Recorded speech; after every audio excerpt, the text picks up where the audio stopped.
For those of you I haven't met, my name is Brie Harvey. I'm head of market research and community for Achievers. I work with the research arm of our business, the Achievers Workforce Institute, which conducts primary research around workforce trends and how organizations can cultivate people-centric, high-performing cultures, which is what we're talking about today, and something I'm really passionate about because early in my career, I worked at a place that was so toxic that for years, every Sunday, I would think about work and feel physically ill. Has anyone ever been visited by the Sunday scaries? It's the opposite of life-giving. I became so burnt out and dysregulated that by the time I finally quit, I spent the next 2 years and 4 months living out of that backpack, contemplating what would be worse, returning to corporate America or becoming an influencer. My parents were so worried. But here I am, 70-something countries later, approaching 10 years with Achievers. Thank you. That's like the modern day equivalent of 30. And I know firsthand that when organizations get this right and create the conditions so that more people feel appreciated for their unique contributions, it's transformative, not just for the business, but for the overall quality of actual people's lives. However, if you follow Gartner's hype cycle for HR technology, since the pandemic, you would have seen recognition software go from where AI is now at the peak of expectations and plummet to what they call the trough of disillusionment. And despite the fact that employers collectively spend millions of dollars on rewards, about half of employees still feel like their efforts go unnoticed. Does anyone here have employees who feel underappreciated? If you have the sense that your investment in recognition is failing to move the needle on strategic outcomes, you're not alone. The theory-practice gap describes the disconnect which commonly occurs when the research is applied to the real world and the results don't quite match up. Achievers is intimately familiar with this phenomenon in the context of recognition software because over the last 2 decades, we have designed and implemented over 600 recognition programs for some of the world's largest, most complex organizations. And we have been able to collect and analyze literally millions of data points to understand what best-in-class programs do differently at different phases of growth. We use a change management framework called Crawl, Walk, Run that acknowledges that shifting the collective mindset and behaviors of a group of people is similar to constructing a building. It doesn't happen overnight, but once you have the right people and resources and alignment in place, the blueprint for success is actually pretty well established. And over the years, we've developed and iterated on a playbook of best practices. And we know that when an organization is able to execute on all or even most of these, those reliably end up being our happiest, best performing customers. And conversely, when things fall flat, which sometimes they do, we can pretty much always trace it back to missed opportunities from this list. These themes are underscored by our research with the Achievers Workforce Institute. Our 2025 State of Recognition report outlines 5 of the top traits of an effective recognition program. Today, we're going to be double-clicking on 3 of them, starting with the importance of measuring success strategically. When a customer is in a crawl stage or even a crawl or walk stage because recognition is still new, typically we're looking at success through adoption metrics and employee sentiment, through employee listening inputs. However, once a program is in a run stage and recognition is widely adopted and a program has reached what we call full maturation, we start to look for ways to capture how recognition impacts things that link back to the dollars and cents of the business. We have a lot of examples like this one, which comes from a large retail customer where we found that managers who recognized their teams at least monthly had on average 40% lower turnover. Now, although this is interesting, it doesn't tell us anything about causation. Like, how do we know that the managers who aren't recognizing don't just have the lowest performing teams who are the most likely to quit? Anytime we can go beyond correlative associations by isolating variables over time, we de-risk recognition being mislabeled as a nice to have by the business. We have a customer with a large call center employee population in India. And while the rest of the world was talking about quiet quitting, they had a word to describe when a new hire left for lunch and never came back. They called it quick quitting. You shouldn't laugh at that. So we basically ran a targeted campaign to encourage more frequent recognition of meaningful effort, and we saw a 14% uplift in new hire retention for that group within the first 7 weeks.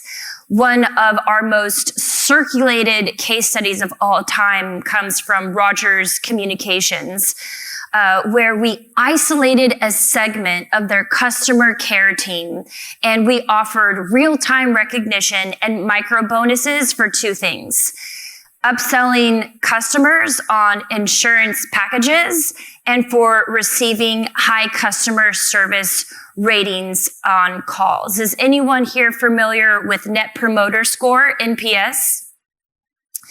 So after the first 2 months of the campaign, they saw a 90% jump in upsells and an 18-point increase in Net Promoter Score. Well, interestingly, the control group not involved in the campaign saw a 2% decrease.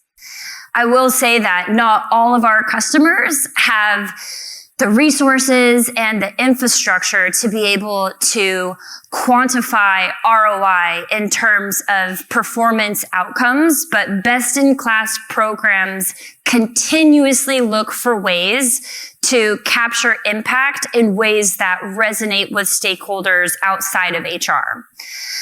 Returning to our pillars of effective recognition, I want to talk about the importance of entering what we call the Goldilocks zone, which is maintaining the right balance between high recognition quality and recognition quantity.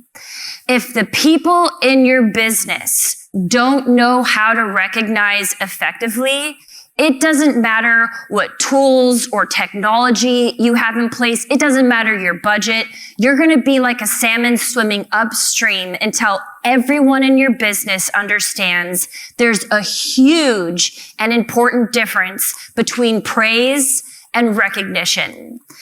Praise is like a vague pat on the back.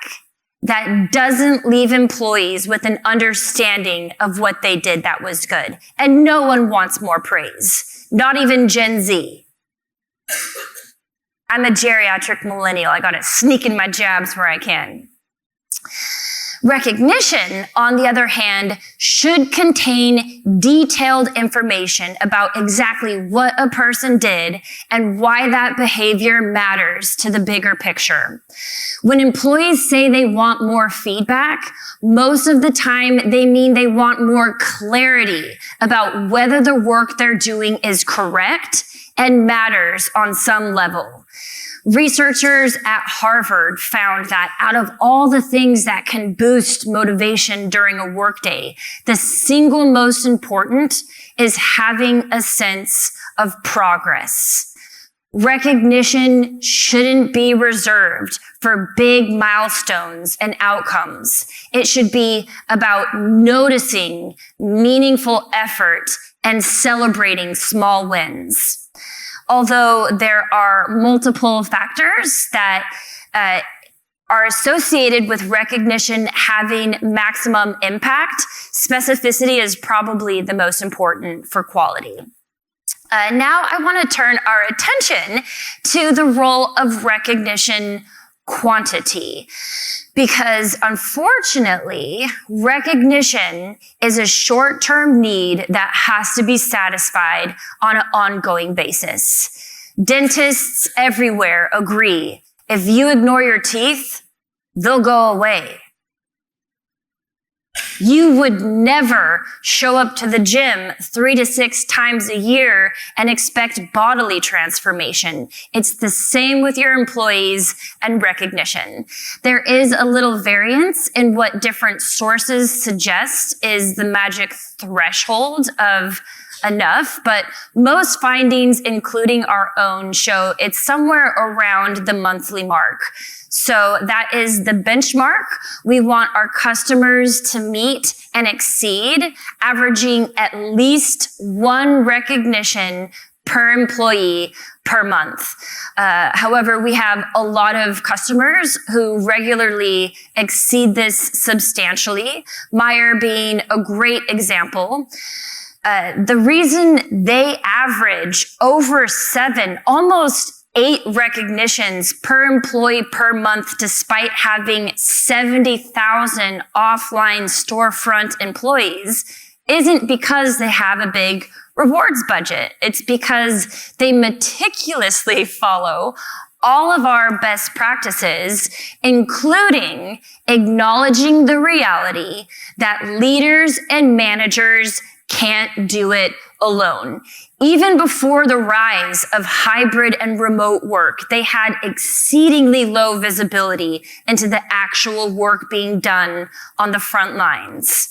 The people in your business with the highest line of sight into the 2-foot level of where work gets done are the best equipped to call it out. Organizations have to enlist the help of frontline employees to lift up the unsung heroes among them. Once people realize how intoxicating it feels to make someone's day, what ends up happening is leaders and managers get so much more visibility into the actual work being done, which provides all these opportunities to provide positive reinforcement of the exact behaviors they want to see more of. So we recommend aiming for at least 50% peer-to-peer recognition. The second no substitution ingredient for reaching healthy recognition levels entails encouraging widespread, enthusiastic adoption of non-monetary recognition.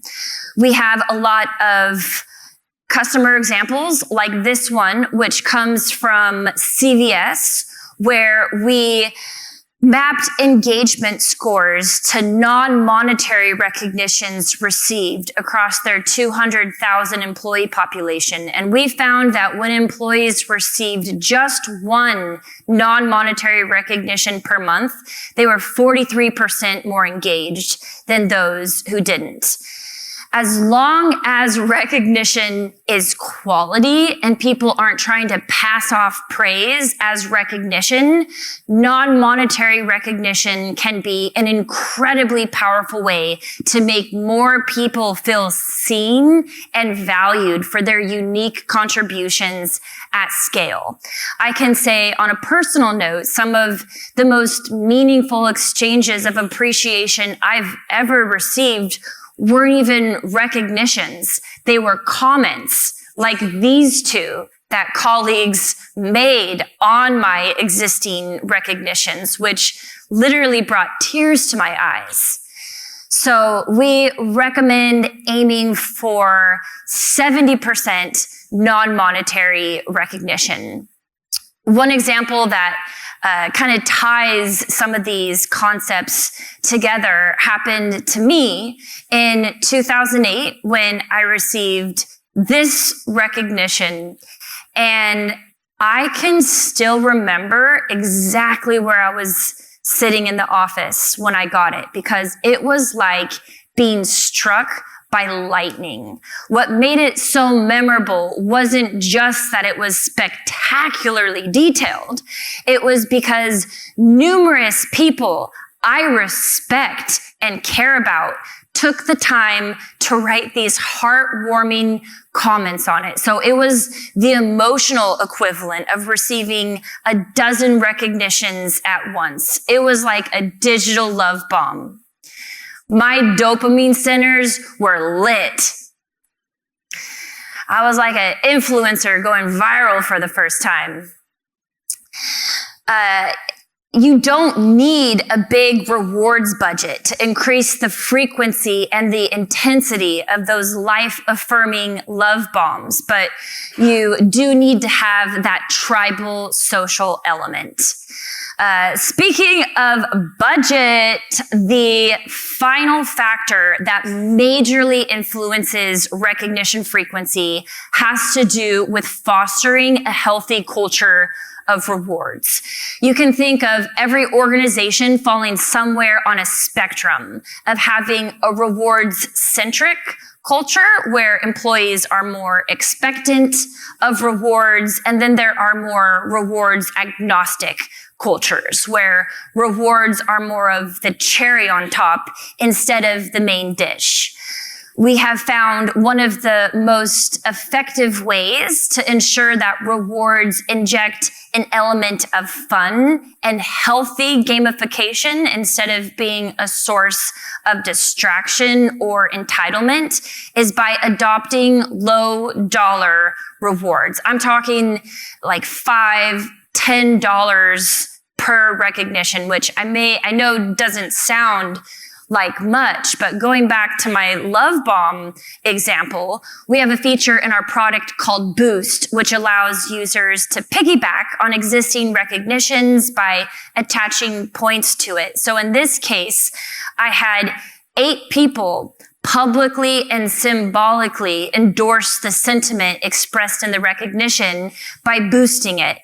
So although the total take-home amount was only enough for me to theoretically get 1 or maybe 2 things at Sephora, that $55 felt like $1 million because it was combined with the high I received of having 15 people, stakeholders that I really care about, piggyback on the recognition.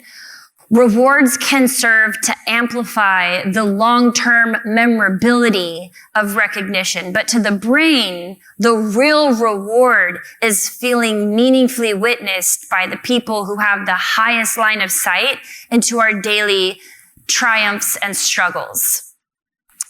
If the conditions aren't in place for recognition to be both meaningful and free-flowing and frequent, it's not that rewards don't matter, but they certainly become a lot less relevant. That said, as an employee of Achievers, over the last 10 years, I've received a lot of points, not just from digital love bombs, but from winning wellness challenges, referring my friends to work here. We receive $2,000 worth of points per hire. So I've been able to accumulate quite the amount of points during my tenure. And because our rewards catalog offers pretty much anything you can imagine within an online shopping environment, I've been able to redeem for rewards that are uniquely meaningful to me. My favorite way to use my points is through our concierge service, which allows employees to redeem for custom experiences or merchandise. I use them to cover the cost of my hair and makeup for my wedding, as well as my alterations, and our wedding photographer as well. I really wanted a second look for the evening that would allow for lots of aesthetic movement. So I redeemed my points for this dress, which I got from Revolve. Here I am pictured with some of my beloved Achievers colleagues who, in the spirit of appreciation, I made sure to publicly thank for being inadvertent sponsors of the wedding. We had an employee of a customer actually expand her family by adopting this little angel. Her name is Violet. I've never met her, but I've heard she's a very good girl. The big thing is employees need to be in the driver's seat of selecting rewards that are meaningful to them. In 2019, my husband and I were considering taking a very last-minute trip somewhere for New Year's, but the flights were outrageous, and so we were kind of teetering back and forth for a few days. But then I remembered I had all these unused points in my account, so I got our flights to Belize, and it ended up being one of the most memorable trips we ever took together, because a few months after we returned, he was diagnosed with glioblastoma, the most deadly cancer known to man. And I don't mean to overshare for the sake of emotional impact, but those unused points sitting in my account really were the tipping point that allowed us to have one final spontaneous adventure together. After my husband's first brain surgery, he spent a few months obsessing over finding me the perfect bike upgrade. And I ended up buying this bike, and we were able to log hundreds of miles all over California before our time together had to come to an end. And when I look at this bike, it makes me think of my husband's resilience and how much he loved me, and how thankful I am for working for a company that sells a product that I really believe in and that I'm individually the beneficiary of. And also for being so good at my job. I got a lot of points. I'm kind of a French case. And although I know it's the authenticity and the frequency of recognition that transforms the employee experience, providing meaningful rewards can really enhance your efforts to make more employees feel valued at scale. Okay, we're going to see if I can tie some of our key takeaways up into a neat little bow for you. We scratched the surface on 3 of the 5 traits of an effective recognition strategy, starting with the importance of measuring success in a way that resonates with stakeholders outside of HR and going beyond usage metrics. We addressed some of the change management fundamentals for maintaining both high recognition quality and quantity. And we talked about the role of meaningful peer-to-peer recognition and non-monetary recognition, and how democratizing recognition can help you create digital love bombs that turn $50 into memories that employees are talking about 7 years after the fact. We explored how to cultivate a rewards agnostic culture by leading with low dollar rewards. And finally, we discussed how personalized rewards can enhance the emotional impact of recognition. One thing I hope was clear is, although recognition is just one tool in your tool belt to drive performance and engagement, how you use a tool or HR technology is so much more important than what you use. If you are somehow under the impression that a pencil should be used to hammer a nail into a wall, you're not going to think pencils are very useful. And it doesn't have to be achievers, but know that mislabeling the tool of recognition as a nice to have instead of an essential must have is enormously costly to both employee well-being and the bottom line. This is the part of the presentation where you can take out your phones if you would like to learn more about the 5 traits of a world-class recognition. You can scan this QR code, which will give you access to the report as well as the slides from today. Please come talk to me and my beautiful colleagues in the Letterman jackets. We would love to know what this brought up for you. Connect with me on LinkedIn. I would love to continue the conversation. I host a lot of fun virtual events and webinars, and I get my best feedback from this audience.